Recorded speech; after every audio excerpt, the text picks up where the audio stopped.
Our drinking water comes from our local rivers, and most of them are unclean and unfit for our human use and consumption.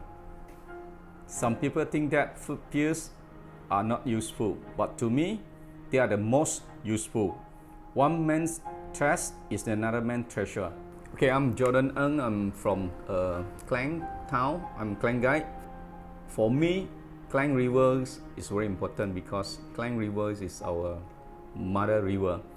Since when we are child, right, so we look at the Klang River, right, it's kind of like a very dirty though. So we grown up, so we doing the business, so we were looking for something to do.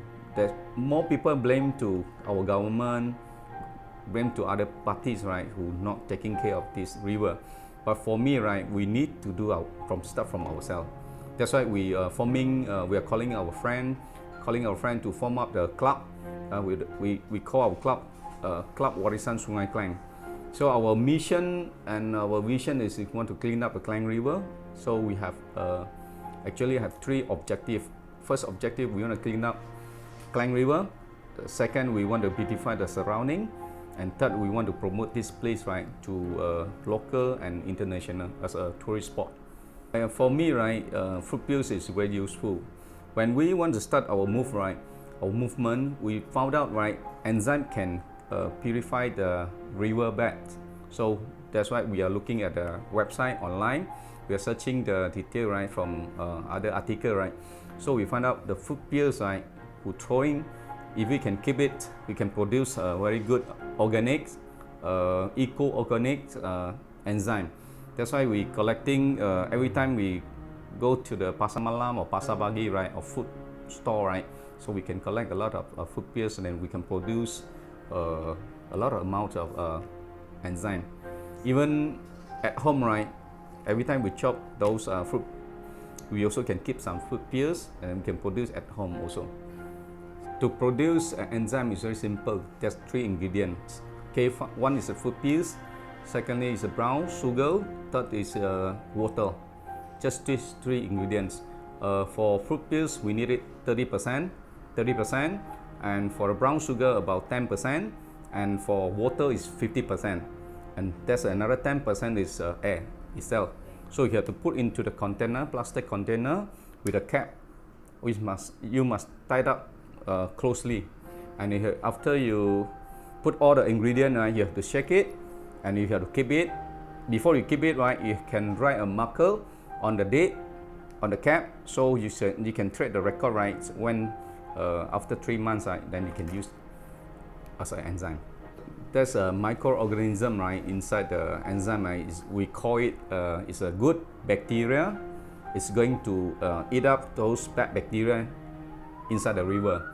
So for us to think that underneath, or we can call it a riverbed in Klang River, is very dirty. A lot of components, right, a lot of oil, chemistry, and those components, right, will compile to very big compound, right, underneath, right, under Klang riverbed, right, so cannot be break through. So with the enzyme, right, those bacteria are going to break through those things, right, component, to become small component to its original organism, right. So it's going to be help our ecosystem, to the riverbed ecosystem to come back though. So with things with the producing a lot of enzyme, right, to throw into the river, is going to be clean up the riverbed though. Okay, that's my first experience. When I went to the Pasar Malam, right, I saw there's a Roja, right, Roja store. So I ordered a Roja store with the man, okay. When I'm looking at his wife, right, is who collecting packaging the fruit peels. So I just look at her, right. She saw me, right. She said she's happily and talk to me smiley. She said, "Oh, young man, do you want this fruit peels?" I say, "How do you know I need this?" She told me that, "I always saw you making enzyme at home with the children, so I saw it in the Facebook. So you want it?" I said, "Give it for you every day." Do you remember seeing me throwing something into the river? There was a mud ball which I was making just now. Okay, for For making the enzyme, right, we take about 3 months.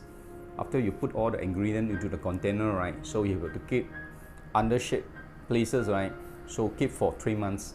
After 3 months, I think the fermentation take about 3 months, and if you have a pH paper or pH meter, right, you can put inside the enzyme, right, and you taste. If there's a pH under 4, right, it's already successful. Not it's above pH 4, right, it's not successful.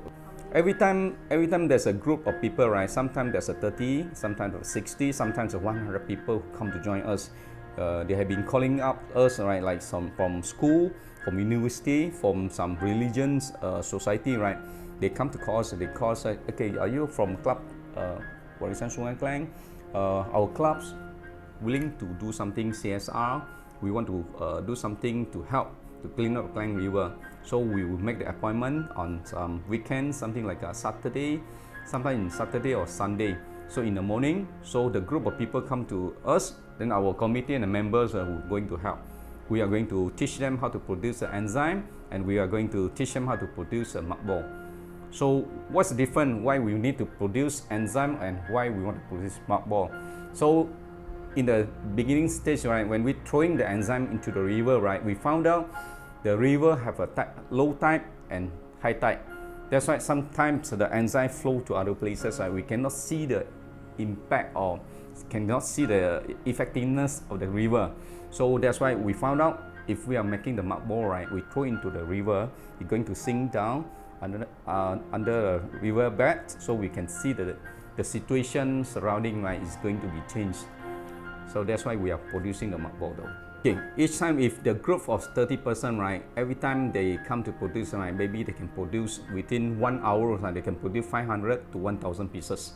If the group is getting bigger, like 100 people, right, maybe they can produce 2,000 to 3,000 within 1 hour. Okay, mud ball are one of the solutions needed to make our river great again.